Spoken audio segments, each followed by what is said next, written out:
Okay, everybody, let's finish our notes for 6.3 on parallelograms. We have 2 examples left. Example 4 says use the parallelogram shown. Given parallelogram GHJK, what is the value of A? Well, taking a look at our picture, we know some things about this shape. We know that HG is parallel to JK and HJ is parallel to GK. It's a lot of letters. When the angles are side by side like this, remember the angles are actually same side interior. That means they add up to 180. We can take A plus 5 plus 8A minus 5 and set that equal to 180. Now the unique thing that happens here is the 5's automatically cancel. We have A plus 8A. Technically that's a 1A out in front. 1A plus 8A is 9A. And if 9A is equal to 180, we'll divide both sides by 9. Now, grab your calculators or do mental math. Choice is yours, but make sure you plug this in, and you should get A is equal to 20. Now, if this was a Savas question, they would ask you to plug that back in, which is what we're going to do down below. It says, what are the measures of angles G, H, J, and K? We're going to need to take 20 and plug it in for A. Let's start with angle G. The measure of angle G is 8 times 20 minus 5. 8 times 20 is 160. And 160 minus 5 is 155. Now G matches with J. So the measure of angle J is also 155. In a parallelogram, opposite angles are congruent.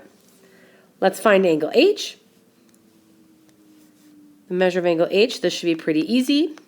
A plus 5, so 20 plus 5 is 25. And just to check, 25 plus 155 does in fact equal 180. Now the last angle, angle K, is the one that's directly across from angle H. So angle K is the same value, 25 degrees. And that's example 4. For example 5, use parallelogram RSTU with SU equaling 35 and KT equaling 19. Now before I even plug any numbers in, I just want to look at my picture. It says in part A, SU and RT blink to each other. So SU is the full diagonal. We know that's a diagonal. And so is RT. By definition of a parallelogram, which we talked about in the video yesterday, they bisect each other, which means they cut each other in half. Doesn't mean all 4 segments are equal, but I know that K to S is equal to K to U, and KR is equal to KT. It says SU equals 35. So if I take 35 divided by 2, that's 17.5. And I know that would be half, and then the other half. Whoops, I don't know why I put a plus there. There we go. I'll make that 17.5. And then it says KT is 19. So if KT is 19, then KR is also 19. So without even looking at questions that I'm trying to solve, we know that information automatically on our picture. We're asked to find S to K. Well, SK, we've already marked that. That was half of 35. That's 17.5. And then RT is the length of the entire diagonal. Well, we know each part is 19, so we're just going to do small plus small equals big, and 19 plus 19 is 38.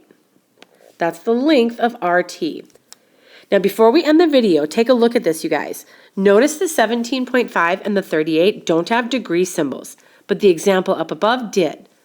Make sure that you recognize the difference between finding an angle versus finding a side.